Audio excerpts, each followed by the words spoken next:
안녕하세요, 덕후입니다. 오늘은 원피스 역대급 등장신 탑 10을 선정해 보았는데요. 작중 위기의 순간 또는 그 이상의 중요한 순간마다 주요 캐릭터들은 강렬한 임팩트를 주며 등장했죠. 과연 어떤 장면들이 있었는지 살펴볼까요? 해군으로 위장하여 지내던 베르고가 자신의 정체를 드러내고 스모커 일당들을 공격하기 시작하죠. 스모커의 오른팔 타시기 또한 베르고를 이기기엔 역부족이었고 부하가 하나둘 공격당하며 쓰러져 갈 때마다 무기력한 자신의 모습에 눈물을 흘립니다. 이때 타시기에 떨어지는 눈물 소리를 듣고 어디선가 상디가 나타납니다.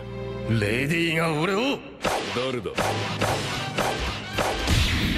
염데이르 여자를 절대로 때리지 못하는 그가 여자의 눈물 소리에 반응하여 날라온 모습은 역시나 상디답다라는 생각이 들게 만들죠. 이후 그가 남긴 대사 또한 잊을 수 없는 명대사네요. 女の涙の落ちる音がした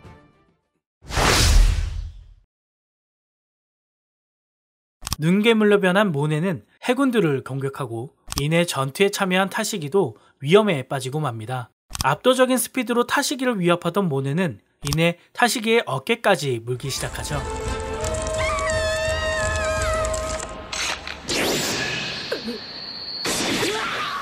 그때 누군가 날린 창격에 모네는 타시기에게서 떨어지게 되고 창격의 주인공이 등장하게 되죠. でけえ口叩いといてちんたらしやがって時間切れだ 이후 모네는 여자는 베지 못하는 게 아니냐고 묻지만 이에 대해 조르는 베고 싶지 않은 것은 있지만 베지 못한다는 건 아니라는 취지의 말을 전하죠. 이후 보여주는 조르의 일도류 또한 일품이었습니다.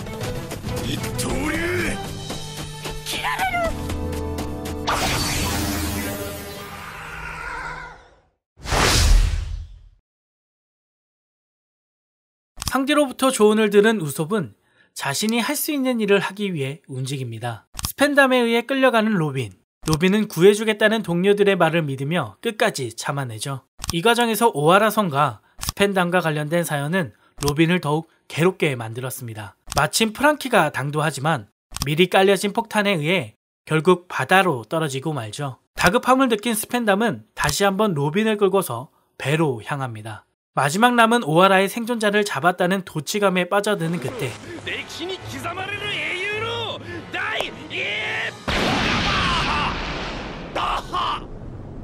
보이지 않는 곳에서의 공격에 해군들은 당황해하고 계속된 포격을 통해 결국 로빈을 구해낸 그는 바로 사법의 탑 꼭대기에 우뚝 선 우솝이었습니다.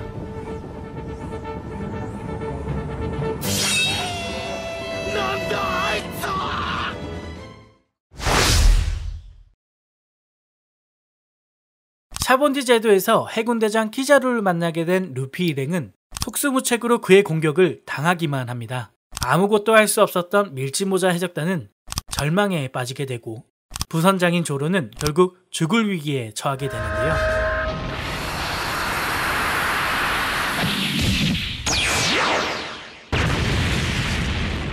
이때 과거 로조 해적단의 부선장이자 명왕 레일리가 등장하며 키자르의 공격을 무효화시킵니다. 이후 그가 내뱉는 대사 또한 인상적이었죠.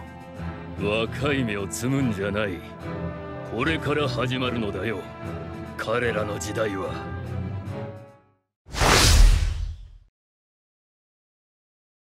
로우의 도발에 분노한 도플라밍고는 펑크 해저드로 날아와 스모커 일당을 만나게 되고 펑크 해저드에 대해 너무 많은 사실들을 알아버렸다는 이유로 전원을 몰살시키려 하죠. 그때 도플라밍고의 등 뒤에서 등장한 그는 바로 쿠잔이었습니다. あらら。ちょっとごめんな、あんちゃん。 어라라를 외치며 강자라 여겼던 도플라밍고조차 순식간에 얼려버리는 그의 무시무시한 능력이 너무나 생생하게 그려졌죠. CP9에게 끌려간 로빈을 구출하기 위해 루피 일행은 NES 로비로 침투하게 되고 세계 정부에게 선전포고를 한과 동시에 로빈을 되찾게 되죠. 하지만 NES 로빈은 해군함에 의해 이미 포위되어 버렸고 버스트콜이 발동한 상태라 절체절명의 위기가 찾아옵니다. 이러한 상황에 루피 일행은 너나 할 것 없이 모두 당황해하고 말죠. 포격 5초 전에 경고가 퍼지고 모두 자포자기하던 순간 의문의 소리가 들립니다.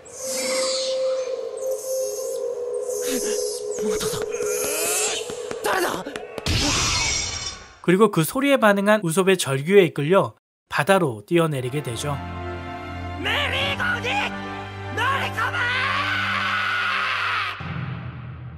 뛰어내린 바다 아래쪽엔 수명을 다한 고잉 메리오가 이들을 마중하러 와 있었고, 그렇게 무사하게 루피 일행은 NES 로비를 탈출하게 됩니다. 역대급 등장신 선정에 있어 마린포드에서 보여준 흰 수염 해적단의 등장은 빼놓을 수 없는 장면이죠. 검은 수염에 패한 에이스는 결국 해군의 손에 넘겨지게 되고, 그를 구하기 위해 나타난 흰 수염 해적단의 위용은 실로 엄청났습니다. 俺の愛する息子は無事なんだろうな. 유영하던 고래가 수면 위로 나타나듯 웅장한 모습으로 나타난 모비디코의 모습은 가히 최고였다고 생각합니다. 이와 더불어 흰수염과 함께 등장한 15명의 대장들 모습 또한 무시할 수 없는 포스가 느껴지네요. 一番隊隊長マルコ14人の隊長たち全員います.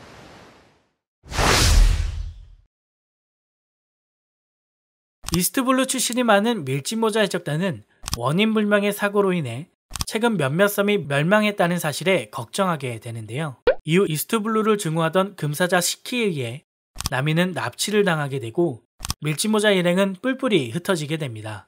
우여곡절 끝에 다시 만나게 되지만 이조차도 시키의 계략이었고 결국 나미는 그의 밑으로 들어가게 되죠. 나는 시키의 밑으로 들어간다. 너희들은 시키를 절대로 이길 수 없으니 포기하라는 나미의 메시지에 이를 알 리 없는 루피는 따지심산으로 시키에게 향합니다.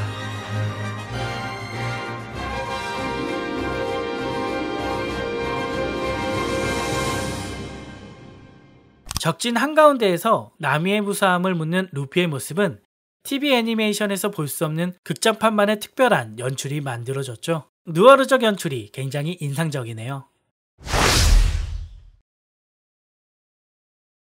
개인적으로 2년 전 시점인 1부를 좋아하는데요. 무엇보다 1부의 클라이막스는 마린포드에서 펼쳐진 정상결전이 아닌가 싶습니다. 붙잡힌 에이스를 구하기 위해 또 여러 이해관계에 의해 해군과 해적 그리고 해적과 해적 간의 전투가 펼쳐지고 수많은 전투 속에 결국 마린포드는 망가질 대로 망가지고 수많은 사람들은 죽게 되었죠. 이 과정에서 코비의 용기 있는 행동은 더 이상의 피해와 사상자를 줄이기에 충분했습니다. 그러나 아카이누에겐 용납될 수 없는 행동이었죠. 그를 막아선 코비는 결국 아카이누에게 죽을 위기에 처하게 되고 그때 누군가 나타나 아카이누를 저지하게 됩니다.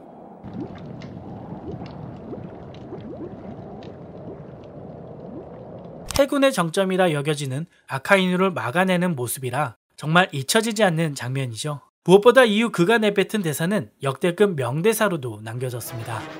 この戦争を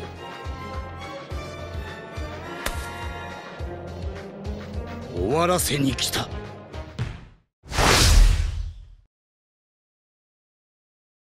쿠마에 의해 밀짚모자 해적단은 뿔뿔이 흩어지게 됩니다. 그리고 이 기간은 2년이나 계속되었죠. 이 기간을 통해 밀짚모자 해적단 일원 모두는 각자의 수행을 거치고 샤본디 제도로 재결합하기 위해 모여듭니다. 이 과정에서 루피는 2년 전 자신들을 뿔뿔이 흩어지게 만들었던 쿠마의 혈통인자를 이용해 만들어진 파시피스타와 마주하게 되죠.